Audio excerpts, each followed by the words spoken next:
بسم اللہ الرحمن الرحیم۔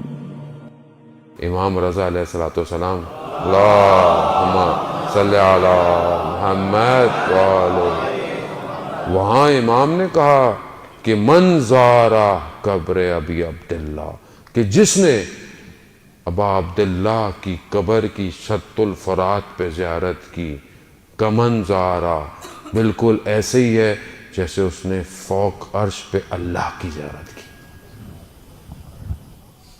عرفا اس بات کو سمجھانے میں قاصر ہے کہ یعنی کیا، یعنی کربلا میں امام حسین کی زیارت یعنی عرش پہ خدا کی زیارت، یعنی کیا ہے یہ؟ یعنی خدا کی زیارت کو کر سکتا ہے؟ خدا کوئی وجود ہے؟ خدا کوئی بدن ہے؟ نہیں۔ وہی میرا امام حسین خود سمجھاتے ہیں دعائے فرما کہ اندھی ہو وہ آنکھ جو تجھے نہ دیکھ سکے، اور جس نے تجھے پایا اس نے کیا کھویا، اور جس نے تجھے کھو دیا اس نے کیا پایا۔ عزیزان وطن، ہم نہیں سمجھ پائے آج تک امام حسین کو۔ ہم نے چند چیزیں رکھی ہوئی ہیں، پورے محرم کا پیکج۔ جیسے ہی محرم شروع ہوگا ہمیں امام حسین تھوڑی یاد رہتا ہے محرم پہ، ہمیں تو اپنی مجلس یاد رہتی ہے، ہمیں تو اپنی نیازیں یاد رہتی ہیں۔ میری مجلس ہونی ہے پورے سال میں ایک دفعہ، میری پوری طاقت اسی پر ہے کہ میری مجلس اچھی ہو، میری نیاز اچھی ہو۔ اور جیسے ہی محرم شروع ہوتا ہے مقصد امام حسین تو کسی کو یاد ہی نہیں ہے کہ امام حسین نے کیا فرمایا، کتنے قول، کتنے نامے، کتنی تقریریں، کتنے خطبے، ہدف کیا تھا۔ ہم تو بس آپس میں شروع کر دیتے ہیں لڑنا بڑنا، ایک گروہ یہ مانتا ہے، ایک گروہ وہ مانتا ہے، اور ہمارا پورا مہینہ ایسے گزر جاتا ہے۔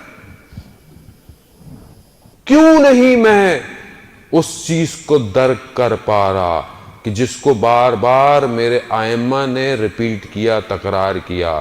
کیوں کربلا بار بار دہرائی جاتی ہے؟ کیوں امام حسین کا اور امام حسین کے اصحاب کا ذکر کیا جاتا ہے؟ تاکہ تم وقت کے امام کے صحابی بن سکو، تاکہ تم وقت کی کربلا کو پہچان سکو۔ لیکن میں نہیں، میں اپنی خواہشات لے کر اٹھنا چاہتا ہوں، میں اپنی مرضی کی بات سننا چاہتا ہوں، میں اپنی چیز لے کے، جو میرے ذہن میں بس مولانا نے اگر وہی پڑھ دیا تو بہت اچھے مولانا تھے، اور اگر جہاں مولانا نے کوئی نصیحت اور کوئی تبلیغی بات کہہ دی، ارے بھائی ان کو تو فضائل پڑھنا نہیں آتے ہیں۔ مگر آپ مجھے یہ بتائیں کہ ائمہ نے اپنی زندگی میں امر بالمعروف کے، انسان کو ارتقاء پہ اور کمال پہ پہنچانے کے علاوہ بھی کوئی کام کیا؟ نہیں کیا۔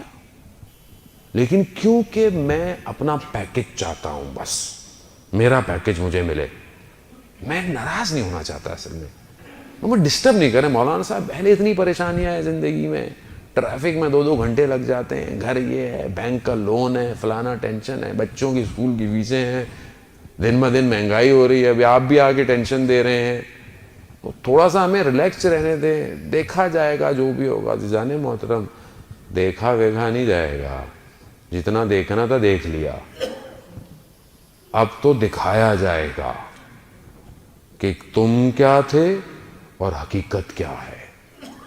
عزیزان محترم، آخری زمانہ جتنی تیزی سے قریب آ رہا ہے، بہتر ہے کہ میں خود بدل جاؤں، نہیں تو بدلوایا جاؤں گا، اس وقت پھر بہت مشکل ہو جائے گی۔ تو بہرحال یہ جو ایام ہیں خوشی کے، اس کی خوشی صرف ظاہری نہ ہو، اس کی خوشی ایسی ہو کہ میری روح بھی تو پرمسرت ہو۔ کیوں؟ کیونکہ اس دور کے اندر کہ جہاں پر وہ حسین کا آخری وارث آنے والا ہے، اس دور میں پرمسرت روحیں ہی امام کا ساتھ دیں گی۔ بدن آپ جتنے اچھے کر لیں، خوشبوئیں لگا لیں، کپڑے پہن لیں، وہ اچھی بات ہے، طہارت ہے، لیکن جب تک روح طاہر نہیں ہوگی وہ اس کا ساتھ نہیں دے پائے گی۔ تو بہرحال یہ ہے کہ امام نے بولا کہ جس نے امام حسین کی زیارت کی، گویا اس نے عرش پہ پروردگار کی زیارت کی۔